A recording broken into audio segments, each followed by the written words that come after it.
Vamos a proceder a la explicación del trabajo denominado Revisión de la evidencia científica del uso de fármaco antidiabético y SGLT2 para la correcta intervención del farmacéutico de atención primaria. La evolución de la diabetes en Andalucía. La prevalencia de diabetes supone un 15,3% de la población. Se han duplicado las cifras en 10 años y la tendencia es completamente creciente. La dapaglifosina fue la primera glifosina introducida en el año 2013, le siguieron canaglifosina y empaglifosina, siendo en el 2019 la ertuglifosina la comercializada. Pero justamente es el ensayo clínico EMPA-REG en el año 2016 quien posiciona la empaglifosina en la guía de práctica clínica y favorece su consumo exponencial tanto de ella como la del resto del grupo. Vamos a hablar de forma rápida del mecanismo de acción. Este grupo farmacológico inhibe de forma selectiva y reversible el cotransportador sodio-glucosa tipo 2, reduciendo la reabsorción de glucosa a nivel renal y por tanto aumentando su eliminación en orina, siendo por tanto esta diuresis osmótica la responsable de la pérdida de peso. En relación a la disminución de la hemoglobina glicada, la reducen en torno a un 0,5 a un 0,8%. El objetivo del presente trabajo es analizar los últimos ensayos clínicos para evaluar, según la evidencia, a qué pacientes les va a resultar beneficiosa dicha terapia. También vamos a identificar los eventos adversos más relevantes con el fin de ayudar en el análisis beneficio-riesgo. En el año 2008, debido a la retirada de la rosiglitazona por riesgo cardiovascular, la FDA decreta que han de realizarse ensayos clínicos de elevado tamaño muestral para demostrar la seguridad cardiovascular. Y aquí tenemos los principales ensayos de seguridad cardiovascular de la glifosina. Nos tenemos que fijar en los criterios de inclusión, que son para pacientes con enfermedad cardiovascular establecida o alto riesgo.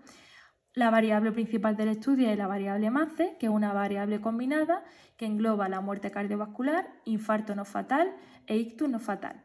Y vemos como, por ejemplo, en el caso del EMPA-REG, se produce una disminución significativa del riesgo MACE de la empaglifosina en relación al placebo, pero sin embargo, cuando analizamos las variables de forma individualizada, vemos cómo no se produce una significación en el infarto no fatal ni en el ictus no fatal.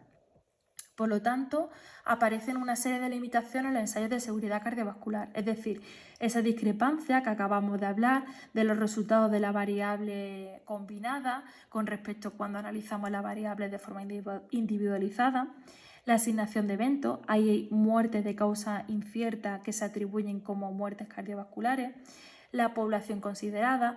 Estos ensayos clínicos están realizados en pacientes con enfermedad cardiovascular establecida o un alto riesgo, por lo tanto no se puede extrapolar a la población en general. Diversidad geográfica con diferentes resultados y otros como por ejemplo el conflicto de intereses. Por lo tanto, decimos que se observa un discreto beneficio cardiovascular solo para pacientes que tienen enfermedad cardiovascular de base y no en prevención. La glifosina disminuye el riesgo de hospitalización por insuficiencia cardíaca, pero esta es una variable secundaria y podemos afirmar que solo la canaglifosina y la EMPA demuestran beneficios en la disminución del riesgo MACE, pero siempre que el paciente tenga una enfermedad cardiovascular aterosclerótica establecida. Más adelante surgen ensayos clínicos para pacientes que tienen insuficiencia cardíaca. En primer lugar, vemos que los criterios de inclusión eran para pacientes con insuficiencia cardíaca grado de NIA de 2 a 4, con fracción de eyección reducida, es decir, menos del 40% y otra serie de requisitos. Las variables principales eran variables combinadas del riesgo de hospitalización por insuficiencia cardíaca junto con muerte cardiovascular. Se observa una reducción significativa de la variable principal, pero siempre a expensas también de la hospitalización por insuficiencia cardíaca. Es decir, el principal beneficio observado es solo a nivel de la disminución del riesgo de hospitalización por insuficiencia cardíaca. En la mayoría de los ensayos clínicos vamos a excluir a pacientes con una insuficiencia cardíaca avanzada, grado NIA 4, que además presentan insuficiencia renal crónica. Por tanto, el beneficio se evidencia para pacientes que tienen una insuficiencia cardíaca grado 2, que es el grosso de los pacientes representados en los ensayos clínicos. Más adelante aparecen ensayos clínicos direccionado en pacientes que tienen enfermedad renal crónica y en este caso pueden ser los criterios de inclusión pacientes que tengan diabetes mellitus con o sin diabetes mellitus. En este caso hablaremos de pacientes que tengan una enfermedad renal crónica con albuminuria y con un determinado filtrado, vemos que la variable principal vuelve a ser una variable combinada, en este caso de empeoramiento de enfermedad renal o muerte por causa renal o cardiovascular. ¿Cuáles son los resultados de los análisis? Decimos que la glifosina ha mostrado reducir el deterioro renal en pacientes con diabetes mellitus y alto riesgo cardiovascular. En pacientes con enfermedad renal crónica con o sin diabetes mellitus retrasan el empeoramiento de la enfermedad renal, pero ojo cuando el filtrado glomerular sea menos de 45 ml/min, porque la eficacia hipoglucemiante es dependiente de la propia función renal y si esta está deteriorada hay mayor riesgo de reacciones adversas. Los efectos adversos de la glifosina en base a la evidencia: las principales infecciones genitourinarias son las más predominantes y ya la FDA en el 2015 publicaba una alerta sobre el posible incremento del riesgo de infecciones complicadas del tracto urinario, urosepsis y pielonefritis. Después también aparecen, en mayo del 2015 la FDA da también una alerta en la cetoacidosis diabética, también aparecen casos de fallo renal agudo, notas de seguridad de la agencia por riesgo de amputaciones y la FDA también publicaba notas en el año 2018 sobre la gangrena de Fournier.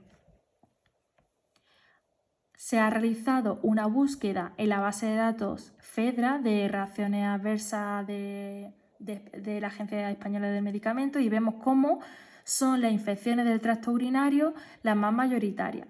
También se han notificado casos de cetoacidosis diabética tanto para empaglifosina, dapaglifosina y canaglifosina. Y estos datos fueron cogidos en la base de datos FEDRA a fecha de 24 de agosto del 2024. Por lo tanto, ¿cuáles son las conclusiones finales? Decimos que las modificaciones del estilo de vida y de la metformina van a seguir siendo el primer escalón para controlar la diabetes mellitus en la mayoría de los pacientes. Se debe de realizar una evaluación individualizada de las preferencias de cada paciente y, ojo, también una revisión del historial clínico debido a las reacciones adversas que pueden presentarse con este grupo farmacológico. Se deben de dar prioridad a la adición de glifosina en pacientes con diabetes mellitus e insuficiencia cardíaca crónica o enfermedad renal crónica que cumplan los criterios de inclusión de los ensayos clínicos, pues estos serán los que van a obtener beneficios. Cuando los pacientes tienen diabetes mellitus y un mayor riesgo de ictus o la obesidad sea un objetivo importante de tratamiento, vamos a priorizar un GLP-1, así como también en pacientes que tengan enfermedad renal crónica avanzada. Actualmente desconocemos datos clínicos sobre mortalidad, morbilidad e ingresos hospitalarios cuando las glifosinas son el tratamiento inicial, porque actualmente como tratamiento de base tenemos la metformina y todo lo comentado anteriormente permite al farmacéutico de atención primaria tomar decisiones acertadas en la revisión de la medicación y conseguir así el mejor balance beneficio y riesgo.